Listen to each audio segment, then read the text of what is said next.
Yeah, so mine is underlined. Exposed. Heavy lightness. Underline Like both. heaviness. We're live, boys. Heavy lightness. God, it's been a while since you. Alright, next one. Is Love and hate, type it. Typing, by the way. Okay. Heavy, heavy lightness. Excellent. Excellent.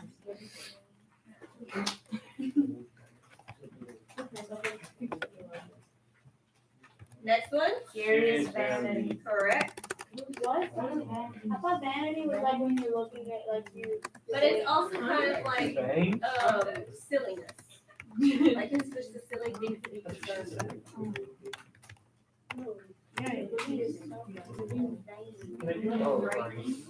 It's going to be bad. It can be. Alright, the next one. Misshapen and chaos. Thank you. I'm glad that you realized that it wasn't mishappen. Because Oh. if it was mishappen, it would have two people. Pepe. I'm sorry. The next page. Mishapen chaos. Alright, next one. Feather of lead. Feather of lead. That's fine. Feather of lead. Well, because the feather's really light and lead is really heavy. Josh, you did your fucking favorite. Next one. Bright smoke. Bright If you smoke. just log the fuck off your account, that shit people did. Hold on. Cold fire and sick health. But no, you can't fucking do it. You can't fucking log out of your account. Now they pretend like I'm doing work. I heard that. Heavy feather. Still waiting. Yeah, who gives a fuck? Nope, it's not. Still waking sleep.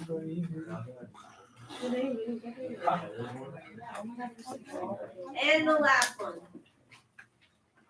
Still waking sleep. Still waking sleep. We have to fun.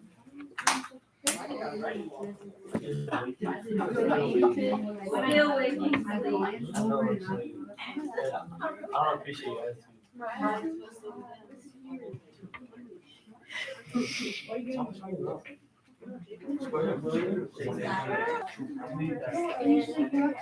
So like the word's like not what it is, wouldn't be punishment if it has not.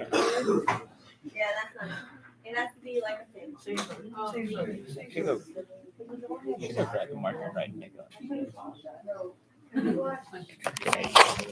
Alright, now we're Look at focusing just on being writing. Just clocked his ass. Holy shit. Holy shit, world star, bro. Fuck. Shit wild over there. Alright, so Wild. we're going to look at possible writing prompts that you might get on your leap and talk about what would be some things that you would write about. So we Because don't. we don't want what happened on our last CDA to happen on the leap, which was that you didn't even answer the prompt correctly. Are we done with the books today? We're done with the books. Let's fucking go. Let's Oh, and the drawing. no more fucking books. Let's go. You can log off and just close them. Oh, wait, I got Alright, close the laptop. for the RFP, which you About know that you will shit. absolutely have, you might have prompts like this. How do the ideas or how are the ideas and claims developed in the text? Okay? What is the point of view or the purpose of the text? Analyze the argument and the claims. How is the author making their claim? Identify the relationship of ideas between two different texts. Okay, so if we look at some specific examples, says think about what Eisenhower and Kennedy each say about the duties of individual American citizens. Write a response that analyzes each speaker's claims about the role of private citizens in ensuring security, prosperity, and justice. Use details from both speeches to support your claims. So if you had to turn this into a question, what would your question one prompt be?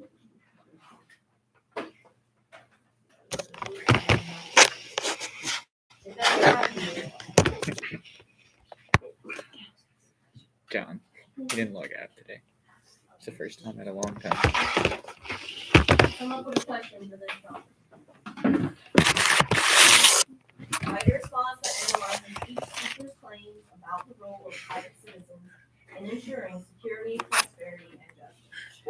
have similar and different claims. It doesn't matter. All I need from you is a question. Do Eisenhower and Kennedy have similar claims about the role of No. private? It's John's account. What is the verb? And then there was shit. Analyze. So what does analyze mean? Breaking it Gouge you. apart. Breaking it apart. That's what analyze means. So what would our question ask if we have to break something apart? And we have to look at how they did that. What's our question word? Word at the beginning of the question. How, okay, so how what? How do Eisenhower and Kennedy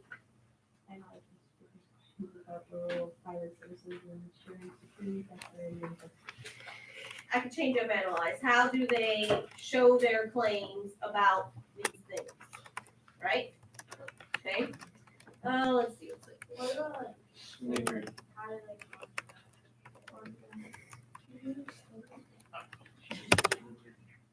Let's look at this one. Think about each author's purpose in the passage from Alien Invasions and in the passage from The Origin of Species. Write a response explaining how the author's differing purposes shape the content of the passage. Use details from both parts to support your ideas. What would the question be? Shit. How do the Like, author's Off differing Night purposes makes it shape pretty the fucking content obvious of in the a passage? That's right. Okay. So, next What? thing, we're going to look at some I'm on John's actual account. examples from you guys.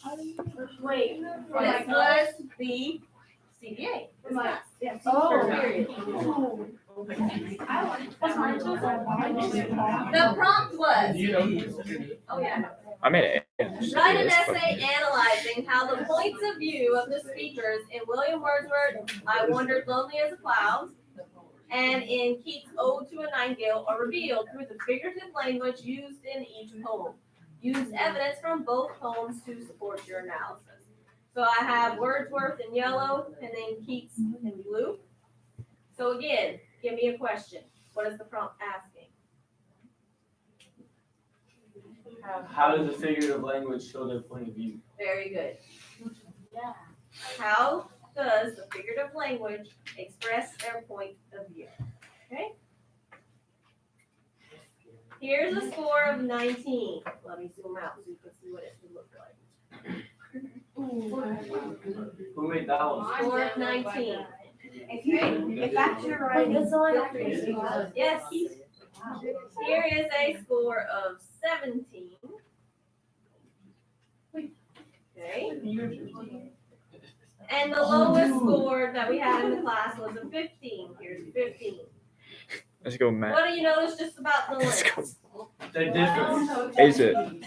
Asia, that's yours. Can I read the 17 one? What do you notice about the 15 one that's different from the 19 and the 17? Asia, that's tough. Oh no. There's only 3 paragraphs in this one, whereas in both of the other ones they did 4. And how did they break it apart? What were their 4 paragraphs? How one used it, how the other used it, and then Intro and conclusion. Thank you. Intro, the first Hey, poem, that's the pretty second poem, and then a conclusion. Okay. If you are dealing with 2 texts, that's absolutely how you should be setting it up. When you try to do it in one, it's not going to be as good because you're probably not going to be explaining yourself enough. Can you show us the middle one? Let's go through. We'll actually read them. Okay, cool. All right. Nature is a beautiful thing that many people take for granted. The poem "I Wandered Lonely as a Cloud" by William Wordsworth is about the beauty of nature and how it can provide happiness, while the poem "Ode to a Nightingale" by John Keats is about a person wishing they could find joy in something. Both Wordsworth and Keats use figurative language in their poems to reveal the speaker's points of view. Do they have a thesis? Yeah. Yes, they do. The last sentence of their intro is their thesis. They are telling us that figurative I don't language remember what is helping make their point of view known. They also already tell us what their point of view is in the intro. This is where many people went wrong, because when it said Oh, point of view, you either ignored that completely and just talked about figurative language, or you thought point of view literally meant first person, second person, third person. That's not what it's meaning. When you're dealing with poetry especially, point of view just means what is their viewpoint on this topic? What are they trying to tell us about this topic? Okay? Williams Wordsworth uses imagery and personification throughout the poem I Wandered Lonely as a Cloud. So notice their topic sentence is telling you which examples of imagery or figurative language they're going to talk about. The speaker mentions, notice how they introduce their quote, a host of golden daffodils beside the lake beneath the trees, fluttering and dancing in the breeze. They are giving me their citation here, the line numbers. Although what's wrong with it? Period. Period goes where? After. After. Okay. I have a question, do you write, did you slashes? Yes, if it's verse, poetry, or like Shakespearean song, plays, that kind of thing, it has slashes between the lines. When the speaker talks about a Especially when location it such died. as beside the lake, imagery is shown because one can picture the lake with daffodils beside it. Personification is also shown when the speaker states fluttering and dancing in the breeze. Because daffodils cannot dance, therefore Wordsworth is giving an inanimate Whose thing a essay human is this? characteristic. A lot of people just told me what the figurative language meant. Like, here's personification, this is what personification means. Here's I'm imagery, this is what imagery means. But they never connected it to what the poet was trying to say about nature. Okay, so don't just talk about that, make that connection. By using this figurative language, the speaker implies that nature makes them feel peaceful and happy. Notice how the student here is concluding and going back to that point of view part of the prompt. And then they do the same thing. Now, why does the person have it like this? Because longer than 4 lines. It's longer than 3 lines. Oh. 4 or more, you want to set off in block quotes. Okay? And then they have their conclusion. Overall, both Wordsworth and Keats use figurative language to show the speaker's point of view. Nature is a beautiful thing. I forget that I'm live streaming today. I kind of want to do it the rest of the class. It's pretty funny.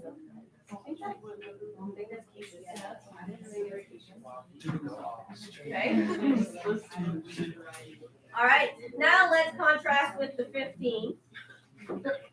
Imagery, personification, metaphor, simile. Figurative language is a writing tactic that is used to give life and creativity to the story. So they're hook or purposeful fragments. Like they use that as their hook. That's okay if you know what you're doing here. Imagery, personification, and illusion are used to help reveal the points of view of the speakers in William Wordsworth's I I Wandered think I Lonely had as the a Cloud 17. and in Keats' Ode to a Nightingale. First of all, illusion, not figurative language. That one didn't count. And did they tell us the actual point of view? They just told us what figurative language was being used. Okay? The use of imagery and personification is present in the poem. The speaker is sharing his experience in first person. See? That's where people went wrong. He mentions that he is wandering lonely as a cloud, and as he is on top of the cloud, the speaker can see all of what nature has to offer. The speaker in the poem reveals to the readers that he can see a host of golden daffodils beside the lake, beneath the trees, fluttering and dancing in the breeze. Figurative language describes not only the daffodils being viewed from the sky, but where they are located and what they are doing. The use of imagery provides a visual that an abundance of daffodils are indeed beside the lake and beneath the trees. Personification demonstrates that the flowers are moving because of the wind. The literary device figurative language helps shape the points of view of the speaker in the poem. Again, talking all about the figurative language and not connecting it to that point of view. Okay? 4:17. Different types of figurative language is shown throughout the poems, and then they mention the poems. These figurative languages further develop the themes of the poem. Figurative languages is not a thing. Okay, we have different types of figurative language, but figurative language is not a thing. I think that's mine. And again, what's wrong with the intro? I could be wrong. I believe. It's true. I'm fairly sure. I'm not so much concerned about length because I really honestly think you can get, I shouldn't be telling you this. I really think you can get away with a one sentence intro and a one sentence conclusion. One leap. Like Ms. Boudreaux, that's not good enough. So a good thing is I definitely grade you a lot harder than the leaps will. Cool. Okay? So this probably would have gotten all of the points on leap, but not for me. Okay? That's not. So technically, Very in an certain. intro, you should have a hook, you should have your author title sentence, and you should have a thesis. Okay? In this case, not only did they not talk about the point of view, but they also were not specific on which types of figurative language they used. I think So that was two things there. So in the body, they go on to say personification. I don't know. This They might be give the mine. quote. They talk about why it's personification. And then they do the same thing with another one, but they never make that connection. So a little bit at I the don't end remember. shows throughout the poem that he liked nature. God, she's gonna be like,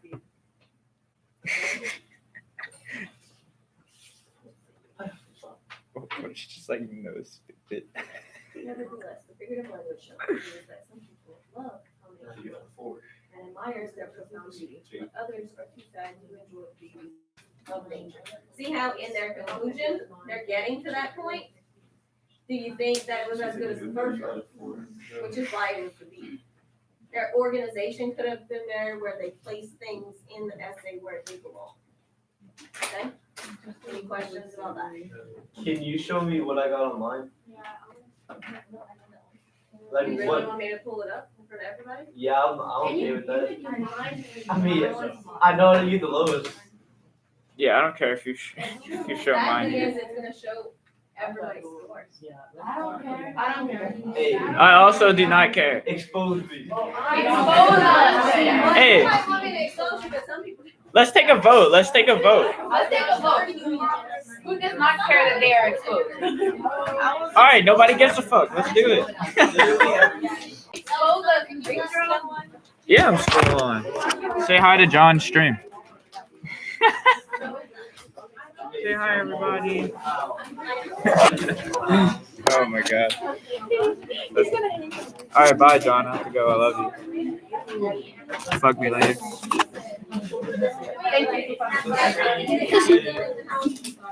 Oh shit. I mean, pussy.